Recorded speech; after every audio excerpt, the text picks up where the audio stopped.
2024년 경제적으로 굉장히 어려울 거라고 학자들이 예상을 하고 전문가들이 예상을 하는데, 이렇게 어려울수록 사기꾼들이 많아집니다. 강도도 많아지고 도둑질도 많이 하고 삶이 어렵다는 핑계로.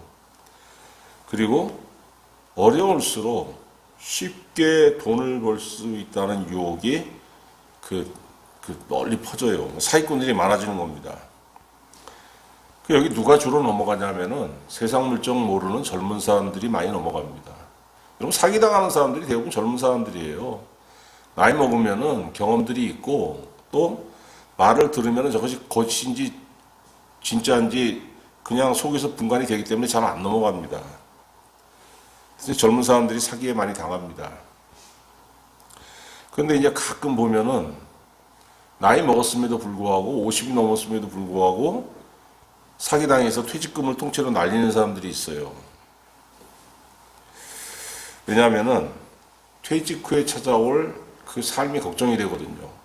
아니, 내가 퇴직금 요거밖에 못 받았는데 경제가 어려운데 이거 어떻게 살아야 되지? 앞으로 애들 결혼도 시켜야 되고 또 뭣도 해야 되고 뭣도 해야 되는데 자꾸 걱정이 되다 보니까 그 틈에 사기꾼의 유혹이 싹 들어오면은 나이 먹었음에도 불구하고 그게 당하는 사람들이 꽤 있습니다.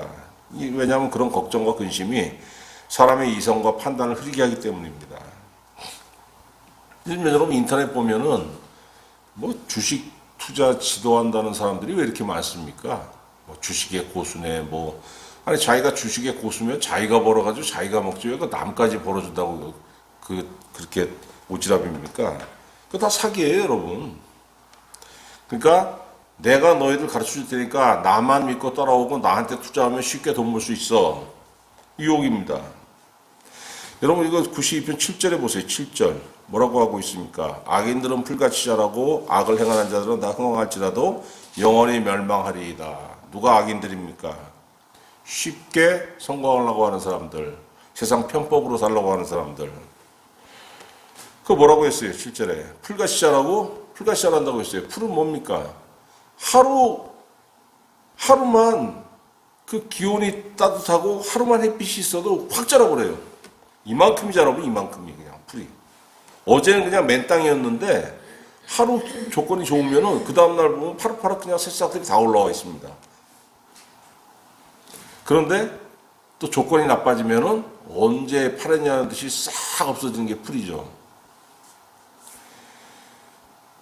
세상 쉽게 살라고 하면은 이런 존재가 된다는 거예요. 잠언 20장 21절. 제가 여러 번 말씀드리죠. 처음에 속히 잡은 산업은 마침내 복이 되지 아니하느니라. 젊어서 일찍 성공하려고 혈안이 된 사람들일수록 그게 성공할 수는 있어도 그게 그 사람 평생에 복이 안 된다는 거예요. 왜 그런 줄 아십니까? 잠언 28장 22절에 악한 눈이 있는 자는 재물을 얻기에만 급하고, 생각이 악하기 때문에 하나님을 모른다는 거예요. 하늘의 이치를 살피지 않기 때문에, 내가 하나님 보시기에 어떤 일을 행해야 될지 이런 걸 아무것도 생각하지 않기 때문에 재물을 얻기에만 급하고 돈 벌 궁리만 한다는 겁니다. 그런데 그러다 보니까 빈궁이 자기에게로 임할 줄은 알지 못하느니라. 여러분, 성경은 하나님을 모르는 사람들에게 주시는 말씀이 아니고 하나님의 백성들에게 주시는 권면과 교훈입니다. 그럼 왜 이런 말씀들을 자꾸 써놓느냐? 하나님의 백성 중에서도 쉽게 벌어서 쉽게 성공하려는 이런 유혹에 말려드는 자들이 엄청 많기 때문에 이런 교훈들을 주시는 거예요. 잘 알려지지 않았겠지만 교회에서 보면은 교인들이 벌이는 다단계 사기가 참 많습니다, 여러분. 우리는 수가 적으니까 그런 게 아예 일어나지도 않겠지만은 몇백 명, 몇천 명 모이는 교회 가보면은 그 중에 다단계 사기꾼들이 있어요. 물론 처음부터 사기치려고 하는 건 아니죠. 그 사람도 그 다단계에 가입했을 때는 그게 정당한 사업이라고 생각하고 가입해가지고 다른 사람들을 막 끌어들이는 건데, 그게 뭡니까, 여러분? 쉽게 벌 수 있다고 쉽게 이것만 하면 일확천금을 줄 수 있다고 생각하니까. 오늘 본문 말씀 보니까 여러분 뭐가 있습니까? 사람들은 내 집 안에, 내 집 안과 내 집 밖을 잘 구분합니다. 그죠? 내 집 안에 나무를 심고 꽃을 심었어요. 누구 겁니까? 내 거예요. 수시로 살핍니다. 꽃에 물 주고 또 옆에 그 잡초가 나가지고 꽃의 성장을 방해하지 않을까 해가지고 호미 들고 나가서 그냥 캐고 그냥 맨손으로도 그 풀 뽑고 쭉정이 뽑아주고 나무가 그냥 그 무슨 송충이 났지 않았나 해가지고 살피고 감나무에 감이 열릴 때 되면은 그 방해받지 않을까 해가지고 막 살피고 그러지 않습니까? 그런데 내 남 밖에는 무슨 꽃이 있든지 무슨 나무가 있든지 신경을 안 써요. 왜? 내게 아니잖아요. 내게 아니잖아요. 내게 아닌데 그것이 뭐 죽든 살든 무슨 상관입니까? 나한테 귀중한 건 뭐냐면 내 울타리 안에 있는 거. 똑같지 않습니까, 여러분? 내 가족들에게 내 울타리 안에 있는 같이 사는 사람들, 내 식구들, 내 가족들 무슨 일이 생기지 않을까 늘 생각하고 걱정하는데 그 뭐 전혀 모르는 사람 우리 집 단밖에 전혀 모르는 사람들 무슨 일이 생기든 누가 관심을 가집니까? 아무도 관심이 안 갖잖아요. 의인은 종려나무 같이 번성하며 레바논의 백향목까지 성장하리로다 말씀하시고 이는 여호와의 집에 심겼으며. 여러분 성도는 예수 믿는 사람은 어떤 사람들이냐면은 하나님의 집 마당에 심긴 나무와 같다는 거예요. 세상 인구 한 80억 되죠, 지금? 그 80억 인구 중에서 하나님은 내 사람과 내 사람이 아닌 사람을 구분하신다는 거예요. 누가 내 사람입니까? 예수 믿는 사람들. 예수 믿는 사람들은 13절 말씀, 여호와의 집에 심겼으며 하나님의 집 마당에 심긴 나무와 같은 자들이라는 겁니다. 그러니까 하나님 관점에서 뭡니까? 내 거라는 거예요, 내 거. 얘네들 내 거. 그 돌본다는 거예요. 어떻게 돌본다고 했습니까? 13절에. 우리 하나님의 뜰 안에서 번성하리로다.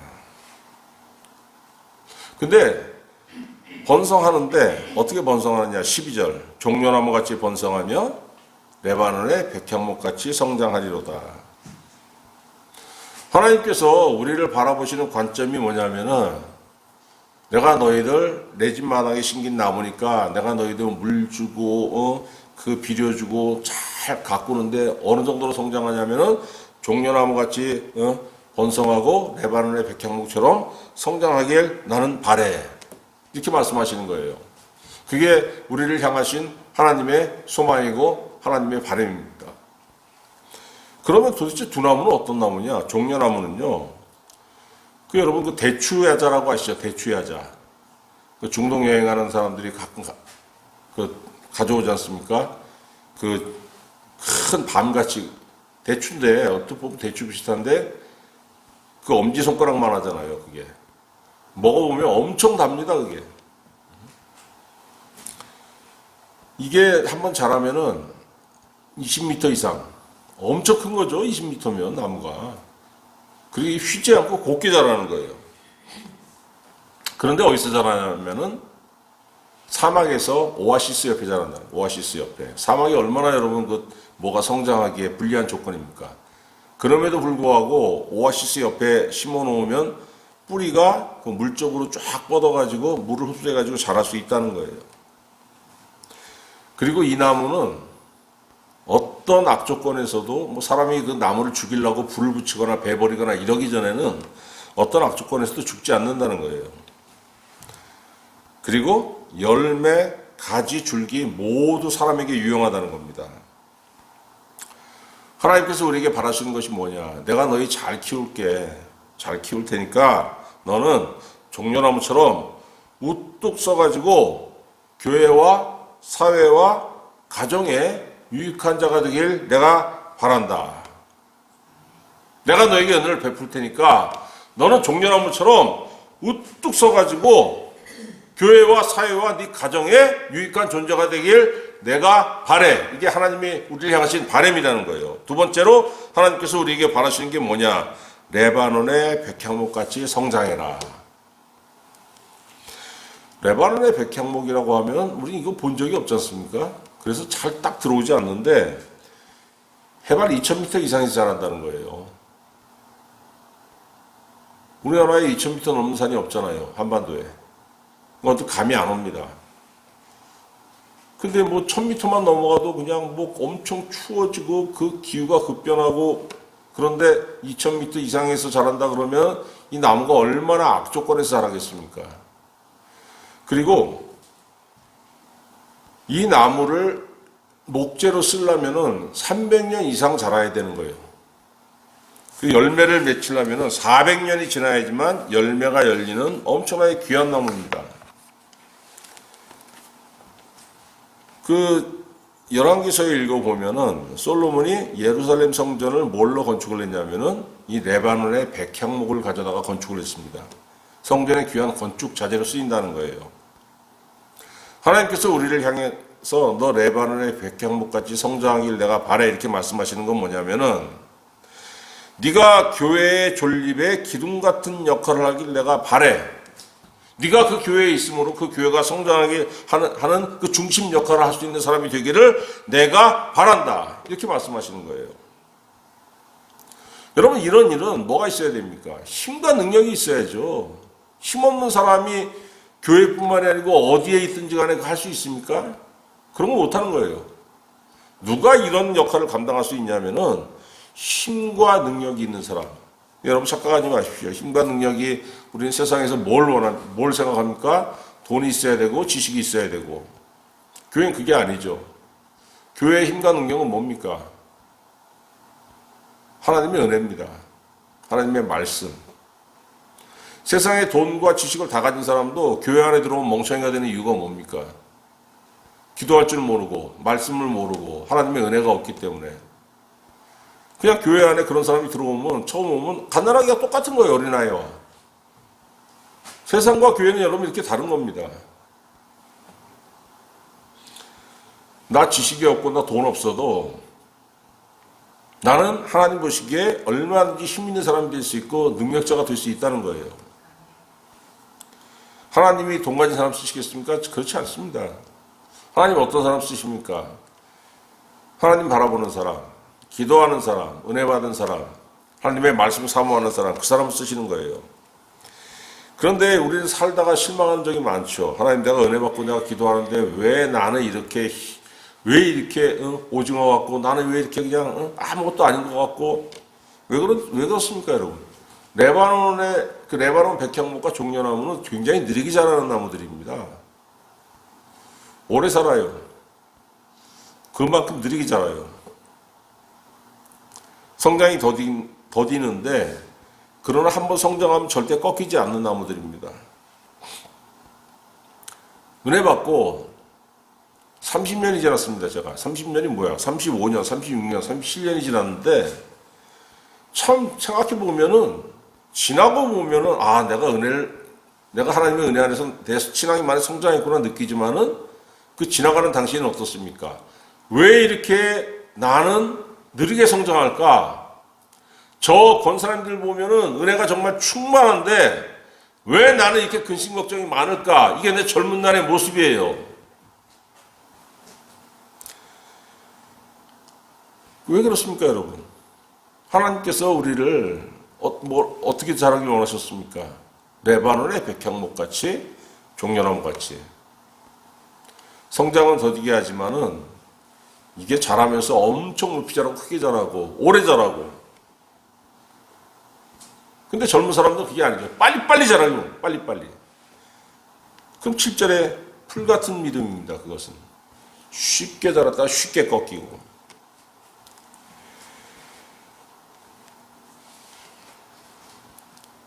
어떤 사람이 여러분 이런 은혜를 누리냐면은 하나님의 집안에 심겨진 나무와 같은 은혜를 누리냐면은 12절에 보세요.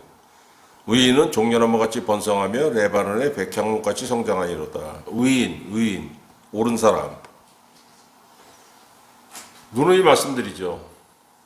의인이라는 거는 우리 동양적인 사고방식 생각하면 안 되고 하나님 보시기에 옳은 거예요. 하나님 보시기에. 하나님 보시기에 누가 옳습니까? 믿음이 있는 사람. 창세기 15장 6절 아브라함이 여호와를 믿으니 여호와께서 이를 그의 위로 여기셨더라.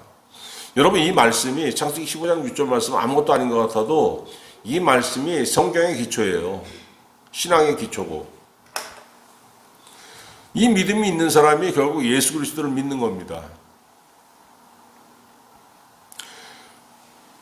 왜 이 말씀이 중요하느냐? 아브라함은 도저히 하나님의 약속을 믿을 수 없는 그런 여건에 처해 있습니다. 나에게 무슨 아들을 주시고 무슨 뭐 땅을 주시고 뭐 주신다고요? 아무것도 이루어지지 않았어요. 그럼에도 불구하고 그러니까 앞이 안 보이는 겁니다. 아니 뭐 주신다고 하시다가 여기까지 왔는데 아니 도대체 뭐가 이루어질 전혀 가능성이 안 보이는 겁니다. 그럼에도 불구하고 하나님께서 아브라함에게 말씀하시는 거예요. 왜? 아브라함이 그냥 자기 궁리만 하고 있으니까 하나님께서 안 주시니까 내가 이거 어떻게 해야지 저렇게 해야지 내 인간적인 방법으로 이렇게 해야지 저녁 일을 마치고 저녁에 자기 장막에서 쉬고 있는 아브라함이 한숨 쉬고 걱정하고 있으니까 하나님께서 아브라함에게 나타나셔가지고 그 밖으로 나와서 하늘을 봐라 하니까 쳐다봤어요. 뭐가 보이니? 별이 보입니다. 너 그거 한번 세볼래? 아유 그거 못 세죠. 왜? 너무 많으니까요. 그래 그거야. 너 내가 지금 아들 안 준다고 너 지금 한숨 쉬고 아유 어떻게 하면 내가 인간적인 방법으로 아들을 얻을까? 첩을 들일까? 아니면 양자를 삼을까? 막 이런 걱정하고 있잖아. 그런데 네 부인 사라를 통해서 내가 너에게 아들을 줄 텐데 그 아들이 또 아들을 낳고 해가지고 너의 후손이 네 피를 이어받은 네 혈육이 저 하늘의 별처럼 많아질 거야. 아브라함이 이때 여러분 80이 넘은 나이입니다. 누가 이걸 믿겠습니까? 아마 대부분의 사람들이 그럴 겁니다. 아유 하나님 될 거요. 그런 공수표 같은 약속을 도대체 몇 번 하시는 겁니까? 저는 못 믿어요. 이젠 됐습니다. 그냥 여기서 근심 걱정 없이 그냥 죽을 때까지 편안하게 살게나 해주세요. 이게 대부분의 사람들이 여러분 이게 하나님을 바라보면서 거는 옵션이에요. 그런데 창세기 15장 6절에 분명히 말씀하시지 않습니까? 아브라함이 여호와를 믿으니 도저히 믿을 수 없는 여건에서도 하나님의 하나님께서 해주신 약속을 믿으니까 하나님께서 아브라함을 바라보시고 이를 그의 위로 여기셨더라. 네가 옳다. 네 믿음이 참으로 옳다. 여러분 아브라함이 그 이후로 성경 읽어보면 어떤 역할을 합니까? 하나님의 사역을 행하는 데 있어서 레바논의 백향목 같고 종려나무 같은 존재가 됐잖아요. 모든 은혜가 아브라함에서 시작합니다, 여러분. 믿음은 쉽게 자라지 않는 거지만 하나님의 말씀을 믿는 자는 내가 알게 모르게 이 믿음이 자라는 거예요. 마태복음 13장 보면은 예수님 말씀하시지 않습니까? 겨자씨의 비유, 밀가루의 비유. 그거 밀가루에다가 이스트 넣고 반죽을 했습니다. 그 다음에 그 반죽 덩어리 이렇게 놓고서 그냥 쫙 쳐다보고 있으면 반죽이 이렇게 부푸는 게 보입니까? 안 보이잖아요. 그냥 밀가루 덩어리잖아요. 에이, 안 자라는구나. 모르겠다 해가지고 그냥 헝겊으로 덮어놓고 들어가서 자고 다음날 아침에 일어나면 어떻게 되십니까? 이만큼 부풀어 있지 않습니까? 그걸로 빵을 구울 수 있게. 그 씨앗 심어놓고 언제 자라지 하고 계속 옆에 지켜보고 있으면 자라는 게 보입니까? 안 보이잖아요. 심어놓고 들어가서 잠자고 다음날 나오면 어떻게 돼 있습니까? 이만큼 올라와 있어요. 그 다음날 보면 이만큼 올라와 있고. 하나님께서 우리에게 주신 약속의 말씀이 여러분의 심령에 심겨졌으면은 그 말씀이 자라서 나의 삶을 지배할 줄 믿고 내가 기도하니까 나는 느끼지 못하지만은 시간이 지나면서 이것이 점점 자란다는 거예요. 그래서 여러분, 사람이 예수 믿기 시작해가지고 기도하기 시작해가지고 신앙생활 하면서 5년이 지나고 10년이 지나고 20년이 지났는데 나는 모릅니다, 내가 변했는지. 근데 오랜만에 친구를 만났어요. 그 사람이 나를 바라보고 야, 너 왜 이렇게 변했냐 하면 나는 성공한 사람이에요. 하나님의 은혜 아래 잘하고 있다는 겁니다. 그런데 10년, 20년이 지났는데 사람들이 나를 바라보고 아니, 저 인간은 도대체 예수 믿는다면서 왜 저거 믿지 않을 때라 저 변한 게 없어? 이건 뭐예요? 실패한 겁니다. 그러나 아직 산란이 남았잖아요. 그 말씀, 그런 얘기를 들으면 그거 쇼크 먹고 내가 변해야죠. 하나님, 내가 변한 게 없습니까? 이제부터라도 변하게 하여 주시옵소서. 그리고 기도하고 그리고 약속의 말씀을 믿으면 되는 겁니다. 믿음이 여러분 심령 속에서 자라기 시작하면은 하나님의 약속의 말씀을 믿게 되잖아요. 그 사람이 어떤 사람이 됩니까? 종려나무 같이 번성하며 레바논의 백향목같이 성장하리로다. 왜? 하나님께서 그렇게 약속하셨기 때문에. 여러분, 사람이 이룩한 거는 다 시간이 지나면은 다 무너지고 다 위축됩니다. 내가 공부해서 지식을 쌓고 내가 돈을 많이 벌었습니다. 내가 60대고 70대고 80대면은 그게 그대로 남아 있습니까? 젊었을 때는 그냥 돈 많다고 자랑하고 젊었을 때는 나 근육이 있어 자랑하지만 사람이 나이 먹으면 어떻게 됩니까? 자, 줄어들잖아요. 수입도 줄어들고 근육량도 줄어들고 머리가 둔해져서 지식도 줄어들고 다 위축이 되는 겁니다. 그런데 하나님의 은혜는 어떻습니까? 사람 나이하고 상관이 없어요. 14절에 뭐라고 되어 있습니까? 그는 늙어도 여전히 결실하며 진액이 풍족하고 빛이 청청하니 여호와의 집에 심겨져서 번성하고 자란 나무들은 나이를 먹어도 뭐 늙었다고 해가지고 무슨 뭐 열매의 질이 떨어지거나 전혀 그러지 않다는 거예요.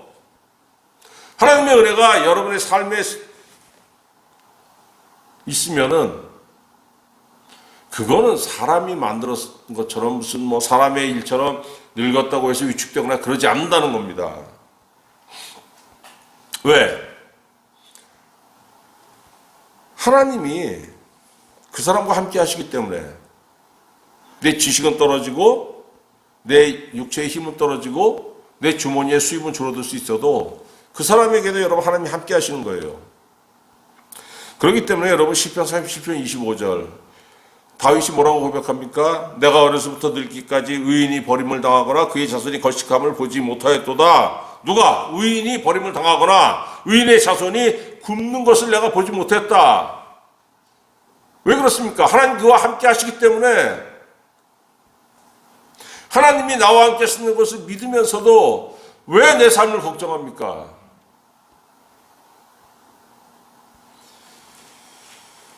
이사야 40장 30절에 보니까 소년이라도 피곤하며 곤비하며 장정이라도 넘어지며 쓰러지되 오직 여호와를 앙망하는 자는 새 힘을 얻으리니 독수리가 날개치며 올라간 같을 것이요 다른 박자라해도 곤비하지 아니하겠고 걸어가도 피곤하지 아니하리로다. 이것이 믿는 사람들의 은혜예요. 나 잘났어, 나 강해 자랑하는 사람도 그 힘이 떨어질 때가 있고 피곤해서 넘어질 때가 있는데 하나님께서 붙잡아 주시는 사람은 그런 게 없다는 거예요. 왜? 항상 새 힘을 주시기 때문에. 여러분 15절 뭐라고 되어 있습니까? 한번 같이 읽어봅시다. 15절 여호와의 정직하심과 나의 바위 되심과 그에게는 불의가 없음이 선포되리로다. 이 은혜가 있다 보니까 하나님께서 나의 삶을 붙잡고 성장하게 하시고 번성하게 하시니까 그 사람이 삶에서 하나님의 은혜를 나타내는 겁니다. 입으로 그냥 떠들고 이게 아니고 그 사람 삶에서 나타내는데 뭘 나타냅니까? 여호와의 정직하심. 하나님이 나와 함께 하셨더니 하나님 정직하시더라. 뭐해? 내가 심은 대로 거두게 하시더라는 거예요. 내가 하나님께 감사를 심었더니 감사의 열매를 맺게 하시고 내가 하나님께 믿음의 열매를 심었더니 이 믿음의 열매가 내 삶에 열리게 하시고, 악한 인간은 하나님 앞에서 악한 행위를 했더니 하나님께서 그 악한 열매대로 그의 삶에 보응하시더라는 거예요. 얼마나 감사합니까, 여러분? 여러분, 이 삶의 걱정이 뭡니까? 내가 지금 모르는 걸 막 해요. 노는 사람 없습니다. 뭔가를 막 해요. 왜? 이것이 내 인생 후반에 도움이 되길 바라면서, 그러면서 여러분 걱정합니다. 왜? 도움이 안 될지도 몰라. 이거 별 볼 일 없는데 이게 과연 내 삶에 도움이 될까? 하나님 그게 아니라는 겁니다. 믿음 심었어? 열매 맺어. 기도 심어? 그래, 내가 열매 맺게 해줄게. 아, 하나님 정직하시구나. 그걸 내 삶으로 나타낸다는 겁니다. 두 번째로, 나의 바위 되심이라고 그랬죠. 여러분, 바위라는 거는, 지금은 바위가 큰 의미가 없습니다만, 옛날에는 모든 것이 자연을 이용했잖아요, 자연을. 그래서, 바위라는 게 그냥 조그만 바위가 아니고, 반석, 안반처럼 엄청나게 큰 바위들을 얘기하는 거예요. 그게, 다윗이 뭐라고 했냐면, 여호와는 나의 반석이시여, 나의 피난처시여. 바위라는 게 여러분 피난처라는 겁니다. 홍수가 밀려와도 그 바위 위로 올라가면 내가 거기서 생명을 얻겠고, 사람이 환난을 당하면은 도망갈 곳이 없어요. 숨어야 되는데 그냥 발가벗겨져서 모든 사람이 나를 쳐다보는 곳에 있는 것 같습니다. 어디를 피해야 되고 어디로 숨어야 되는데 숨을 곳이 없어요. 그런데 믿음이 있었더니, 하나님의 은혜 안에 있었더니 딱 한 군데 도망갈 곳이 있다는 겁니다. 어디입니까? 하나님. 하나님이 나의 바위 되신다고 이거 지금 고백하고 있지 않습니까?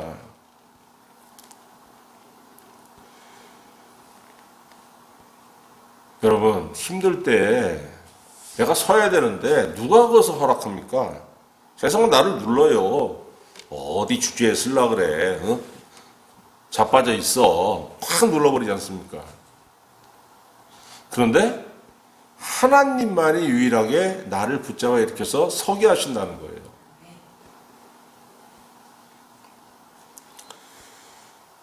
그에게는 불의가 없음이 선포되리로다. 하나님 성도를 악하게 대하지 않으신다는 거예요. 사람들 뭐라고 합니까? 뭐라고 조롱해요? 야, 믿음 뭐하냐? 하나님이 너한테 밥을 주든 떡을 주든 돈을 주든, 이제 맨날 무슨 나가서 기도해봤자 무슨 너는 항상 개털이더라. 이런 얘기 많이 듣지 않습니까? 조롱하는데 그 사람이 조롱한 하나님은 나한테 어떤 하나님이냐? 나에게 정직하신 하나님. 내가 세상에서 피난처가 없을지라도 유일하게 나의 피난처가 되어주신 하나님. 내가 두 발로 설 곳이 없는데 하나님만이 나를 유일하게 서게 하시는 하나님이라는 것이 내 삶에서 나타낸다는 거예요.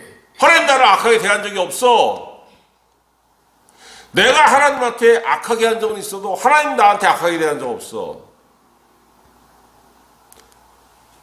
그것을 여러분의 믿음에 가지고 이 세상 살다 보면은 여러분의 삶으로 그걸 나타낸다는 거예요. 이게 간증입니다.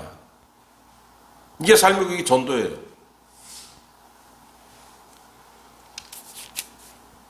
믿음이 있는 성도는 그래서 여러분 어떤 사람이냐면은 여호와의 집에 심겨진 나무와 같은 존재예요. 하나님께서 돌보시는 그런 존재들. 그래서 여러분 믿음이 성장해야 돼요. 믿음이 성장. 신앙은 믿음으로 시작해서 하여튼 믿음이 없이는 여러분 신앙이 성장하지 않습니다. 종려나무는 어디서 자란다고 했습니까? 오아시스 옆에서. 사막에 있잖아요, 오아시스가. 얼마나 열악합니까? 백향목은, 레바논 백향목은 해발 2000m 이상 고산지대에서 그러니까 거칠고 열악한 환경에서 그 다른 것들은 살아남기 힘든 그런 곳에서 살아남은 생명들이에요. 얼마나 강하겠습니까? 얼마나 즐기겠어요? 강하고 즐기고 역경에 살아남았더니 강한 존재가 되고 즐긴 존재가 돼가지고 사람에게도 유익하고 자연에게도 유익한 그런 존재가 되었다는 겁니다. 여러분, 사람을 생각해 보면은 좋은 환경에 사는 사람들이 꽤 많습니다. 좋은 환경에서 정말 부족함 없이. 그러면 참 사람들이 부드러워요. 그런 환경에 사는 사람들은. 부드러운데 문제는 뭐냐면은 내가 살면서 아무것도 부족함이 없이 자란 사람들 상대해 보면은 남의 아픔을 공감할지 모릅니다. 내가 힘들게 살아보니까 상대방을 대했을 때 저 사람 저때쯤이면 저런 생각하겠구나. 저런 아픔이 있겠구나. 상대방을 공감도 좀 할 수 있어야 되고 그래야 되는데 너무 여러분 그 아쉬움이 없이 부족함이 없이 자란 사람은 그런 것이 없어요. 그 사람은 상대의 아픔도 공감하지 못하고 하나님에 대해서 생각하지 못합니다. 여러분, 우리의 삶에 역경이 잘 와요. 피하고 싶은데 역경이 정말 올 때는 이게 또 왔어? 도망가고 싶죠. 절망스럽고. 그런데 여러분, 이거 생각 잘 하셔야 돼요. 이거 극복하면은 내 믿음이 자라겠지. 이거 극복하면 내 신앙이 성장하겠지. 역경에 자란 나무들이 사람에게 유익합니다. 뭐든지 그렇지 않습니까? 하나님께서 우리에게 역경을 허락하시는 건 뭐예요? 고난을 허락하시는 거는 그래, 힘들지? 그때 기도 한번 해봐라. 내가 너 도와줄게. 너 긴가민가 하잖아. 너 정말로 성경에는 하나님께 도우신다고 이게 지금 나와 있는데 진짜 도우실까? 도우시는 것 같기도 하고 아닌 것 같기도 하고, 어떨 땐 도우시는데 어떨 땐 나에게서 멀리 계시는 것 같기도 하고. 이번에 고난 이거 한번 넘어봐. 그러면 네 확신이 더 깊어질 거야. 네 믿음이 더 자랄 거야. 로마서 8장 24절. 우리가 소망으로 구원을 얻었음에 보이는 소망이 소망이 아니니 보는 것을 누가 바라리요? 그죠? 보는 것을 누가 바랍니까? 그냥 보여지는데. 우리가 바라는 건 뭐예요? 안 보이는 거지 않습니까? 먼 미래에 있는 것들. 하나님, 보이지 않는데 이것이 있어야 됩니다. 이거 좀 주세요. 만일 우리가 보지 못하는 것을 바라면 참음으로 기다릴지니라. 언제까지? 하나님 주실 때까지. 기다리는데 여러분 그 시간에 뭐 해야 돼요? 그냥 지나가라는 게 아니에요. 그냥 지나가라는 것이 아니고 그 참음으로 기다리는데 그 참음으로 기다리는 시간에 믿음이 자라기 위해서 해야 되는 것이 있습니다. 뭘 해야 되냐면 기도해야 된다. 기도. 왜? 기도할 때 누가 역사하십니까? 성령이 역사하시는 거예요. 로마서 8장 26절. 이와 같이 성령도 우리의 연약함을 도우시나니 우리는 마땅히 기도할 바를 알지 못하나 오직 성령이 말할 수 없는 탄식으로 우리를 위하여 친히 간구하시느니라. 여러분, 이게 말은 쉽죠. 힘든데 무슨 기도해. 말은 남들은 쉽게 합니다. 기도할 힘이 납니까? 탄식만 나오고 원망만 나오고 짜증만 나고. 그런데 그때 우리를 위해서 하나님한테 친히 우리를 위해서 간구하시는 분이 누구냐면 성령이라는 거예요. 성령. 역경에 처해가지고 성도가 절망할 만한 환경에서도 거기서 믿음과 은혜가 떨어지지 않도록 연약한 여러분과 저를 도우시는 분이 누구냐면 성령이라는 거예요. 성령. 성령 언제 역사하십니까? 기도할 때 역사하시죠. 기도할 때.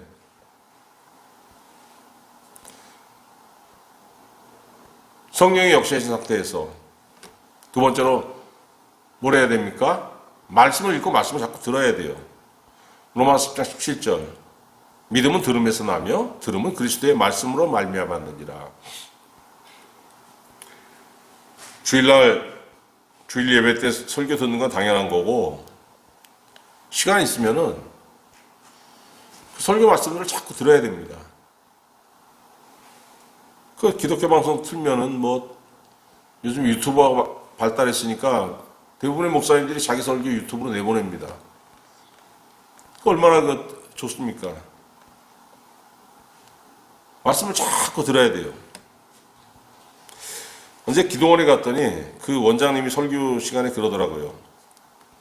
이제 병원에서 이제 당신이 죽습니다. 이제 암이나 이런 걸로 말기암 환자들 이렇게 보면은 기도원에 갖고 오는데 딱 보면 안 돼요. 그 원장님 어떻게 하냐면은 어떤 사람은 육체에 힘이 없으니까 설교 시간에 자꾸 그냥 누워 자버린대요.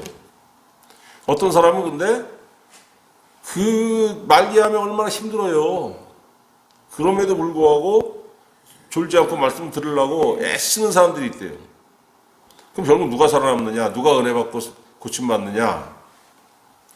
졸지 않고 넘어지지 않고 눕지 않고 어떻게든 앉아가지고 그 설교 말씀을 들으려고 하는 사람들이 결국은 하나님께 고침받더라. 그렇게 그 기도원 원장님이 말씀하신 거 제가 들은 적이 있어요. 그만큼 여러분 뭡니까? 말씀 중요한 겁니다. 근데 우리가 설교를 들으면 남지가 않죠. 들을 땐 은혜스러운 설교라도, 은혜스럽지 않은 설교는 뭐 당연한 거고, 은혜스럽더라도 그때 들으면 아멘 하는데 그 시간이 지나면 잊어버립니다. 그럼에도 불구하고 여러분 그 설교를 들어야 되는 거예요. 왜? 여러분 콩나물에 물 줘보세요. 물이 밑에 났습니까? 그냥 쭉 흘러내려갑니다. 콩나물에 물이 안 남지만 그 물을 안 부으면 콩나물이 자라진 않아요. 말씀을 들으면은 은혜 받고서 잊어버리지만은 그러나 그걸 듣고 또 듣고 계속 들어야 되는 거예요. 그 말씀 들으면서 여러분 우리 영이 성장하도록 하나님께서 믿음이 성장하도록 그렇게 역사하시기 위해 그렇습니다. 인간의 삶에서 역경과 고난이 없는 사람은 없죠. 그러나 그 역경의 시간에 어떻게 대처했느냐, 거기에 따라서 그 이후의 삶이 완전히 달라집니다. 갈라디아 6장 7절. 스스로 속이지 말라. 하나님의 어심 여김을 받지 아니하시나니 사람이 무엇으로 심든지 그대로 거두리라. 15절. 여호와의 정직하심. 그거잖아요. 내가 이것을 심었더니 이대로 거두게 하시고 저것을 심었더니 저대로 거두게 하시고, 잔뜩 인간의 지혜만 잔뜩 그냥 그걸로 세상 살았더니 그거에 합당한 열매를 거두게 하시고, 하나님의 지혜대로 살았더니 그 지혜대로 열매를 거두게 하시고. 그래서 여러분 힘들 때에 꾀를 내는 사람들이 꽤 있습니다.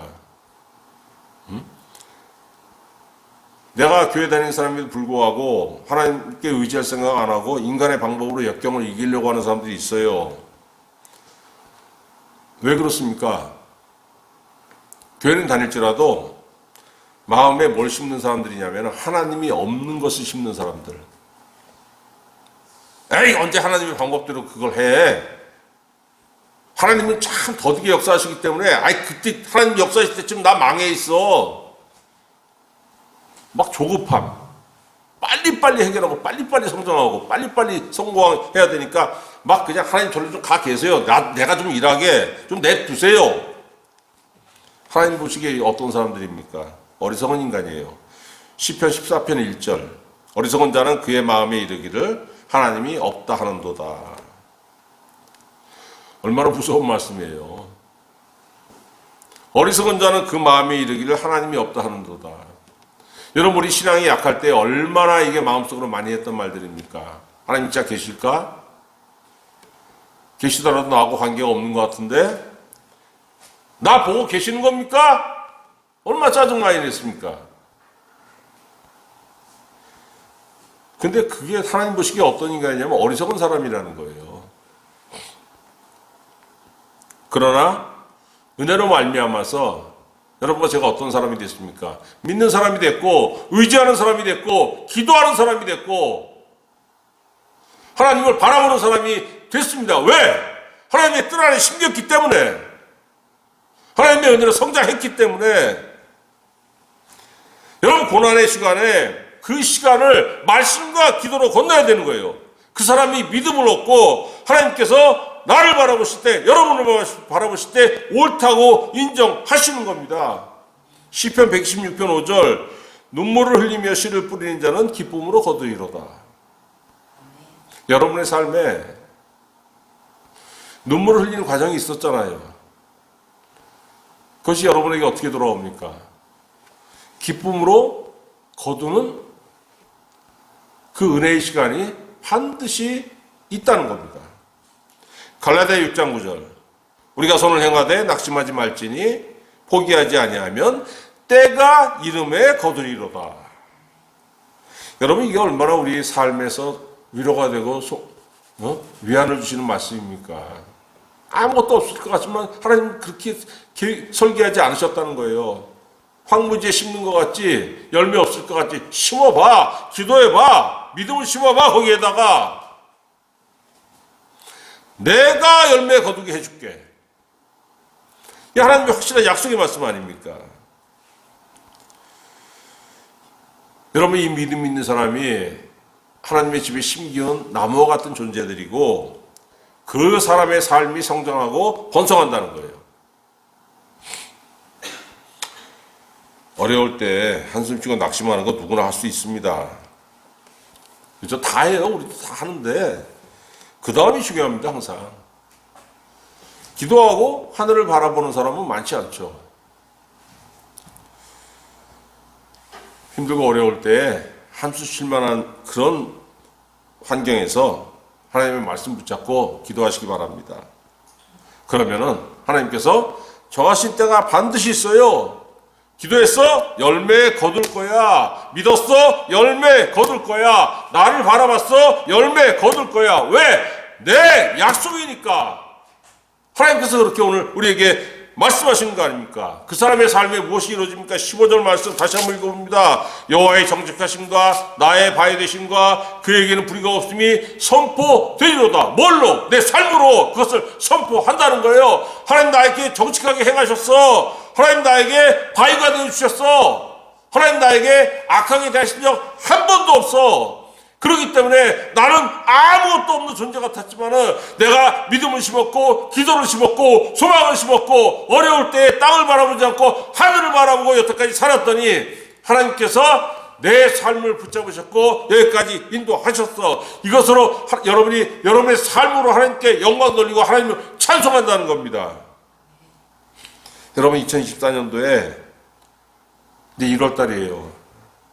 2024년 한 해 동안 말씀을 심으시고 기도를 심어서 하나님께서 옳다고 인정받고 성장의 열매, 번성의 열매를 맺어서 여러분의 삶으로 하나님께 영광 돌리는 은혜의 한 해가 되시기를 우리 구주 예수 그리스도의 이름으로 축원합니다.